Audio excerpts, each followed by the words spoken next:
Der 18. Spieltag der Fußball-Bundesliga 2025-26. Dazu gibt's wie immer meine Bundesliga-Tipps und Bundesliga-Prognosen zu allen Spielen. Ja, hallo liebe Fußballfreunde und schön, dich wieder auf Werners Fußballecke zu sehen. Ja, auch dieser 18. Bundesligaspieltag hat wieder eine Menge spannender Spiele. Mit zum Beispiel das Topspiel an diesem Bundesliga-Wochenende. RB Leipzig zu Hause gegen den FC Bayern München. Gleich zum Start, aber am Freitag der SV Werder Bremen gegen Eintracht Frankfurt. Dann die Samstagsspiele mit Wolfsburg empfängt Heidenheim, die TSG Hoffenheim zu Hause gegen Bayer Leverkusen. Dazu der 1. FC Köln gegen Mainz 05. Im Volksparkstadion empfängt der HSV, ja vielleicht diesmal Borussia München Gladbach. Das Spitzenspiel Leipzig gegen Bayern. Dazu dann die Sonntagsspiele mit dem VfB Stuttgart zu Hause gegen Union Berlin. Und das letzte Spiel am 18. Spieltag ist der FC Augsburg zu Hause gegen den SC Freiburg. Ja, wie sehen deine Bundesliga-Tipps aus? Ab damit in die Kommentare. Dann starten wir auch sofort rein in meine Bundesliga-Prognose und Tipps für alle Spiele zum 18. Spieltag. Ja, am Freitag empfängt Werder Bremen zu Hause im Weserstadion Eintracht Frankfurt. Die Bremer 13. Niederlage jetzt beim BVB war bereits die 4. Niederlage in den letzten 6 Bundesligaspielen. Dazu gab es auch noch 2 Unentschieden. Der letzte Werder-Sieg war beim 2:1 zu Hause gegen Wolfsburg am 12. Spieltag. Also ja, schon ein paar Tage länger her. In der Bundesliga-Heimtabelle liegt das Team von Trainer Horst Steffen mit 3 Siegen, 2 Unentschieden, 2 Niederlagen und einem Torverhältnis von nur, muss man sagen, 8:12 Toren nach 7 Heimspielen, ja, auf Platz 11. Eines der Probleme aktuell in Bremen, meiner Meinung nach, ist die Chancenverwertung. In den letzten 6 genannten Bundesligaspieltagen schoss man nämlich nur 3 Tore. Was natürlich viel zu wenig ist für ein Bundesliga-Team. Man kassierte aber 13 Gegentore. Kommen wir zu Eintracht Frankfurt und Trainer Dino Topmöller. Auch die Eintracht kommt mit einer Niederlage in dieses Bundesligaspiel. Beim VfB Stuttgart konnte man zwar sogar durch das Tor von Rasmus Christensen früh mit 1:0 in Führung gehen, verlor dann aber doch noch zum Schluss 3:2. Dazu hat sich wohl Neustürmer Younes Ebnau-Taleb auch schwer verletzt. Wie man hört, könnte er wohl auch länger ausfallen. Aber schon mal gute Besserung von hier aus. Also aktuell ist die Form der Eintracht schon ziemlich schwankend. Aus den letzten 6 Bundesligaspielen holte man nur einen Sieg. Das war am 14. Spieltag beim 1:0 zu Hause gegen Augsburg. In der Bundesliga-Auswärtstabelle liegt Frankfurt mit 3 Siegen, 3 Unentschieden, aber auch schon 3 Niederlagen auf Platz 6. Der letzte Auswärtssieg war das 4:3, gut, sehr spektakulär, am 11. Spieltag beim 1. FC Köln. Ja, mein Bundesliga-Tipp für Werder Bremen gegen Eintracht Frankfurt ist ein 2:1 Heimsieg für Werder. Letztes Jahr zum Beispiel konnte Bremen die Eintracht mit 2:0 zu Hause besiegen. Mal abwarten. So, dann kommen wir jetzt zu den Samstagsspielen und wir fangen an mit Borussia Dortmund zu Hause im Signal Iduna Park gegen den FC St. Pauli. Der BVB, ja, mit einem 3:0 Heimsieg gegen Werder, das war bereits der 4. Sieg in den letzten 6 Bundesligaspielen. Und insgesamt ist Dortmund jetzt schon seit 10 Spielen in Folge ohne Niederlage. Klar, die erste Hälfte gegen Bremen war nicht so toll, aber in Hälfte 2 spielte der BVB wieder kontrollierter und hat durch die Tore insgesamt von Schlotterbeck, Sabitzer und Guirassy auch verdient gewonnen, auch wenn nicht unbedingt souverän. In der Bundesliga-Heimtabelle liegt man mit 6 Siegen, 2 Unentschieden und einem super Torverhältnis zu Hause von 16:4 Toren mit 20 Punkten auf Platz 2. Dazu hat Dortmund mit nur 15 Gegentoren die zweitbeste Abwehr der Bundesliga und mit 32 Saisontoren immerhin den viertbesten Angriff. Jetzt gegen St. Pauli ist das Team von Niko Kovac natürlich der große Favorit. Ja, kommen wir zum FC St. Pauli und Trainer Alexander Blessin. Klar wollen die Kiezkicker den BVB jetzt zu Hause ärgern und alles dafür geben, um vielleicht einen Punkt mitnehmen aus dem Signal Iduna Park. Allerdings ist das letzte Unentschieden beider Teams in Dortmund schon ziemlich lange her. Das war beim 1:1 in der Saison 2001/2002. Der Dortmunder Torschütze damals zum Ausgleich war ja Marcio Amoroso. Also ja, es wird mal wieder Zeit für den FC St. Pauli. Allerdings liegt Pauli vor dem Wolfsburg-Spiel mit unter anderem 2 Unentschieden, aber schon 5 Niederlagen und ein Torverhältnis von 5:11 Toren auswärts und auch nur 5 Punkten auf Platz 15. Also da muss schon eine super Leistung her und aktuell in Dortmund etwas holen zu können. Ja, mein Tipp für Borussia Dortmund gegen den FC St. Pauli ist dann doch ein klarer 3:1 Heimsieg für den BVB. Und liebe Grüße gehen raus an Markus und André. So, dann kommen wir zum nächsten Bundesligaspiel und zwar der VfL Wolfsburg zu Hause gegen den 1. FC Heidenheim. Ja, die Wolfsburger mit 2 Niederlagen in Folge bis vor ihrem Heimspiel am 17. Spieltag gegen St. Pauli. Dazu hat man auch erst 4 Siege in dieser Saison feiern können, also insgesamt. Wenn die Wölfe nichts mit dem Abstiegskampf zu tun haben möchten, müssen sie langsam aber sicher konstantere Leistung bringen. In der Bundesliga-Heimtabelle liegt Wolfsburg vor dem Pauli-Spiel mit nur einem Heimsieg bzw. 5 Punkten insgesamt auf Platz 18. Richtig. Und das Heimspiel in der letzten Saison am 27. Spieltag verlor man mit 0:1 gegen Heidenheim. Also auch da haben die Wölfe noch eine offene Rechnung. Kommen wir zum 1. FC Heidenheim und Trainer Frank Schmidt. Ja, Heidenheim kommt mit einer 1:2 Auswärtsniederlage bei Mainz vom Dienstag in diese Partie. Das war bereits die 3. Niederlage jetzt in den letzten 4 Bundesligaspielen. Also für Heidenheim wird es diese Saison wirklich sehr, sehr schwer, was die Klasse angeht, um die zu erhalten. Denn aktuell hat man gerade mal 12 Punkte insgesamt. Dazu holte man bis jetzt in 8 Auswärtsspielen erst 3 Punkte. Das war beim 2:1 Sieg bei Union Berlin am 12. Spieltag. Alle anderen 7 Spiele hat man verloren. Ja, mein Bundesliga-Tipp für den VfL Wolfsburg gegen den 1. FC Heidenheim ist ein 2:1 Heimsieg für Wolfsburg. Und wie gesagt, schreib deine Tipps für den 18. Spieltag gerne unten in die Kommentare. So, dann ab zur TSG Hoffenheim gegen Bayer Leverkusen. Ja, auch das schon ein Topspiel, muss man sagen, an diesem Spieltag. Hier treffen wirklich 2 sehr starke Offensivteams aufeinander. Wenn Hoffenheim mit Trainer Christian Ilser weiter auch so gute, aber auch konstante Leistung zeigen, könnte man nächstes Jahr im Europapokal spielen. Aber die letzten 4 Heimspiele gegen Leverkusen hat Hoffenheim alle verloren. Den letzten Punkt gab es in der Saison 2020/21 beim 0:0.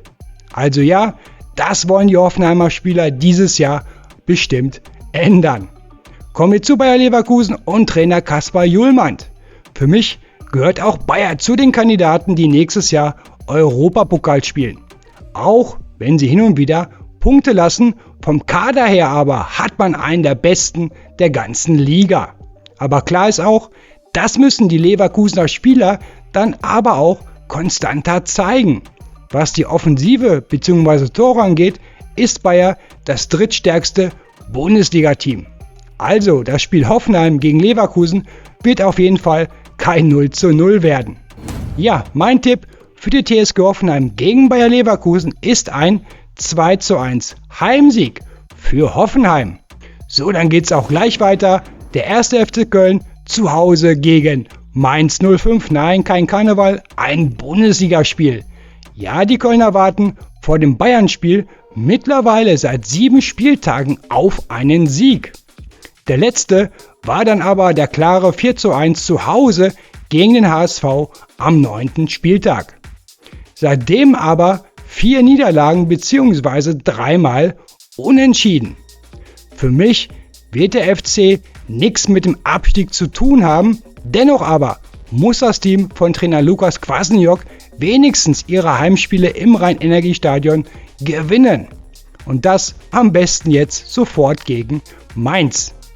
Kommen wir zu Mainz 05 und Trainer Urs Fischer. Klar, für Mainz heißt kämpfen, ackern und nochmals kämpfen.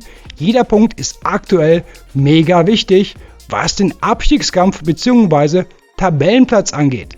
Auf jeden Fall schon mal sehr positiv. Seit Urs Fischer Mainz übernommen hat man von 4 Spielen keins mehr verloren. Es gab 3 Unentschieden und jetzt am Dienstag der 2:1 Heimsieg gegen Heidenheim. Also ja, dieser Trainerwechsel hat auf jeden Fall schon mal etwas Positives bei den Mainzern Spieler bewirkt. Dennoch aber muss man genauso weiterspielen, aber auch kämpfen, um in der Liga bleiben zu können. Denn mit 12 Punkten haben die Mainzer genauso viel wie Heidenheim aktuell auf Platz 18. Den letzten Auswärtssieg in dieser Saison holte Mainz am 4. Spieltag bei ihrem 4:1 in Augsburg. Also ja, auch schon ein paar Tage länger her. Ja, mein Bundesliga-Tipp für den 1. FC Köln gegen Mainz 05 ist ein 3:1 Heimsieg für die Kölner. Dann schauen wir uns jetzt die Partie vom HSV zu Hause gegen Borussia Mönchengladbach an. Das Heimspiel vom HSV am Dienstag in Leverkusen wurde ja wegen schlechtem Wetter verschoben. So hatte man immerhin dann ein paar Tage mehr zum Ausruhen und sich vorzubereiten auf diese Partie. Denn nach jetzt insgesamt 3 Spielen in Folge ohne Sieg wird es wieder Zeit, dass der HSV Punkte holt. Denn aktuell hat man gerade mal 4 Punkte mehr als Mainz oder Heidenheim, die letzter sind. Klar, der HSV hat noch ein Nachholspiel, aber dennoch sollte man auch jetzt zu Hause gegen die Gladbacher alles geben und versuchen, um 3 Punkte zu holen.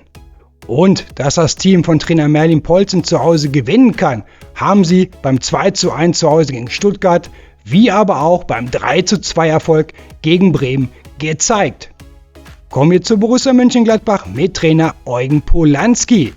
Ja, die Gladbacher mit ihrem starken und hochverdienten 4:0 Heimsieg gegen Augsburg vor der Partie am 17. Spieltag gegen Hoffenheim.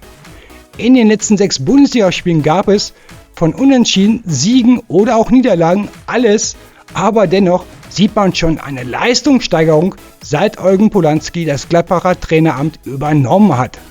Ein Manko, was Gladbach aber noch hat: mit aktuell 176 Torschüssen liegt man nur auf Platz 17 der Bundesliga. Aber auch das wird, denke ich mal, Trainer Polanski bei den Fohlen wieder in den Griff bekommen.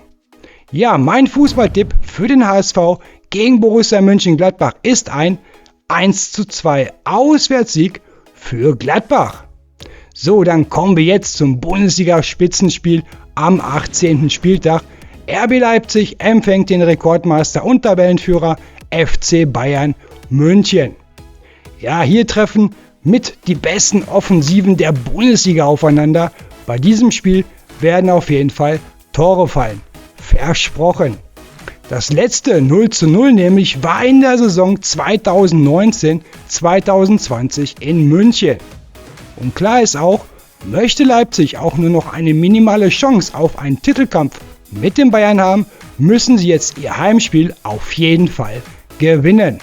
Dazu werden bestimmt einige Leipzig-Spieler aber auch noch das 0:6 vom ersten Spieltag beim FC Bayern im Kopf haben.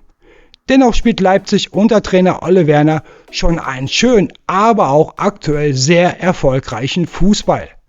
Ein Spieler sticht dabei besonders hervor, der erst 19-jährige Linksaußen Jan Diomandé. Bis jetzt hat er in seinen ersten 14 Bundesligaspielen bereits 6 Tore erzielt, wie aber auch schon 3 Torvorlagen gegeben. Kein Wunder, dass Vereine wie der FC Bayern, PSG, Liverpool, Arsenal und andere Topvereine Interesse an Diomandé zeigen. Allerdings hört man jetzt schon von einem Preisschild von ungefähr 100 Millionen Euro. Allerdings, weil er noch einen Vertrag ohne Aufstiegsklausel bis Juni 2030 in Leipzig hat. Und bestimmt wollen die Leipziger den Bayern zeigen, dass sie auch Fußball spielen können und nicht wie bei der Niederlage am ersten Bundesligaspieltag in München. Ja, kommen wir zum Bayern München und Trainer Vincent Kompany.